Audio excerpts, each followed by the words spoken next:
So in today's video, I'm going to go over the install and review of the Cali-Raised side projecting ditch lights.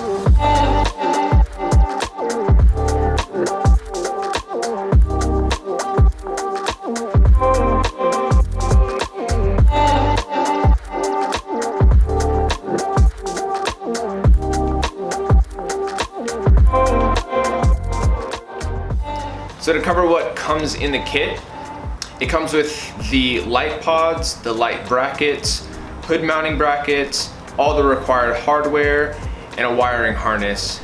I also ordered the OEM ditch light switch. Everything came really neatly packaged and securely packaged. The pods themselves were wrapped in foam, so they were safe during shipment. Nothing extraordinary to report for how they arrived. So now onto the install. The first thing you want to do in the install is install the brackets onto the pods themselves, and this can be a little tricky. For each pod, you're going to use the bracket, a bolt, a nut, and a washer.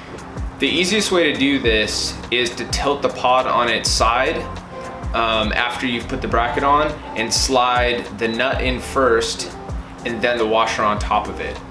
The light was made with just enough space for the nut that they use, so it'll slide right in and it won't rotate as you tighten the bolt. And the bolt's long enough for when you slide it through, it'll catch the threads on the bolt, and like I said, it'll hold it in place, so it'll just tighten right up. To install the hood brackets, you're gonna wanna do one bolt at a time. So what I did was I took the front bolt off, put the bracket on, put the bolt back on, and then loosen the back bolt. Once the back bolt was off, I rotated the bracket into place so it was lined up with the back hole. And then you can tighten that right back up. If you do it this way, the hood should stay aligned, but when you close the hood, do it slowly the first time just to make sure that everything's still aligned and it latches properly. To install the pods onto the hood brackets, you set them on top, you have a bolt and a nut, a locking nut. So you'll slide the bolt through the top and then wrench the bolt on the bottom. The clearance is pretty tight, so it's gonna be 1/8 to 1/4 turns at a time. So it might take a little while, but I haven't found an easier way of doing this. The wiring was pretty simple. For the passenger side ditch light, I ran that along the firewall and zip tied it to existing wiring that was already mounted to the firewall. There was a little extra wire on the driver's side, and that I just bundled up and zip tied to the side of the engine bay behind the fuse box. There's a relay that comes with the kit, and there's a bolt right above the fuse box that you can mount that on, and then just connect it to the battery, and that takes care of the engine compartment portion of the wiring. The difficult bit for me was getting the wire through the firewall so I can mount the switch. But the way I did it, I couldn't get it through the hole that they put there to run all the wiring into the cab. There just wasn't enough space for me to get any more wiring through there, so I couldn't use that. What I did was there's a little grommet to the right of the master cylinder.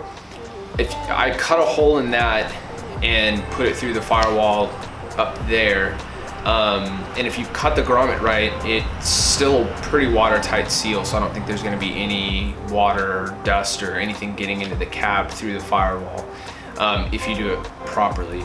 And then the OEM switch was really easy to install. I had a blank spot to the left of the steering wheel, kind of lower down where you have that little phone pocket or whatever that's supposed to be. Just pop that out, pop the new one back in. It snaps into place, and then the wiring was simple enough. Okay, so I finally got everything all wired up, and I wanted to show you guys what wires go where, because I couldn't find them anywhere online, so I just wanted to show you what wires go where as far as with the ditch lights and with the OEM Cali-Raised switch. So here we go. So this right here are from the lights, and this is the Cali-Raised switch. So the green wire is gonna sync up with the white. You got black to black, and then the blue wire from the ditch lights both of the red wires from the OEM switch connect to the blue wire. From what I understand, that powers these lights separately. So one's for the image and one's for the writing. But as you can see, everything's working now. So for the review of the lights, I haven't used them a tremendous amount yet, but from what I've seen of them so far, I really like them and am impressed with them. They are 2500 lumens and appear to be around 6000 Kelvin as far as light temperature.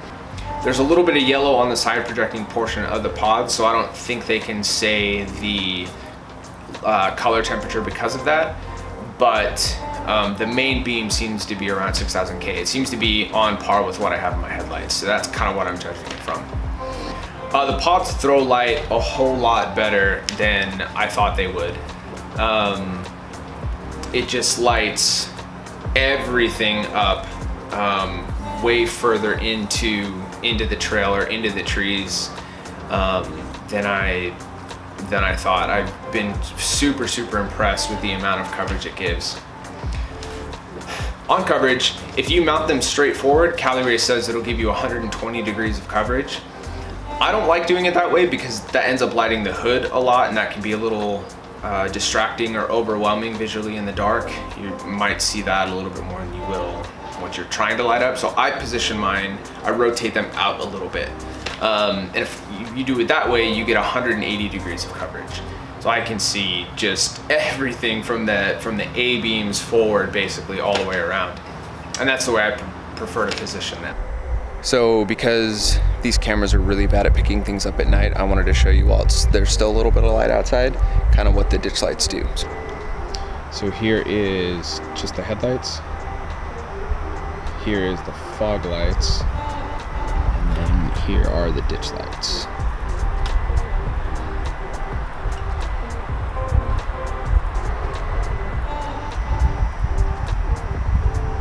Looking straight at that ditch light, you can see against the fence that I'm right at about 180 degree coverage, if not a little bit more. But you can see there's the main beam is right there, and then all the rest of this is the side projecting stuff. The side projecting portion doesn't seem to be as light either, so if you do position them out further, if you're like right next, if the bush is right next to the trunk, it's not going to be so bright that it'll kind of blind you from the reflection, if you know what I mean. It's kind of it's a bright enough light, but it's not too bright to where that's going to really mess with you. I think the most impressive thing about these lights is the lights themselves without the brackets are $90, and genuinely there is not a better pod that you can get for $90. I've been very impressed with the build quality and how they look, at least initially, for a pod that's $90. It was very impressive. I just installed a set of Baja Squadrons, and those are certainly feel better quality, but they're 4 times the price of these Cali-Raised side projecting pods. So I think for $90, they're a bargain. That also brings me to a good point about a big thing that people are concerned about is these being stolen, ditch lights in general being stolen. I wouldn't suggest getting cheap lights in case they get stolen, but the fact that you can buy a set of $90 pods and then be as good of quality as the Cali-Raised ones are, I think that's awesome, and I would highly recommend it because of that. If that's your concern, if you're concerned about them getting stolen, this is a really good option for you. By now you've seen video of me driving with the lights on and how much they cover and how bright they are. They're really good lights. I really do like them. I would buy them again in a heartbeat.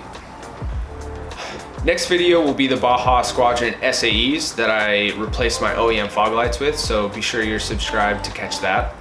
And if you like this video, like and comment down below, and I'll see you guys in the next one.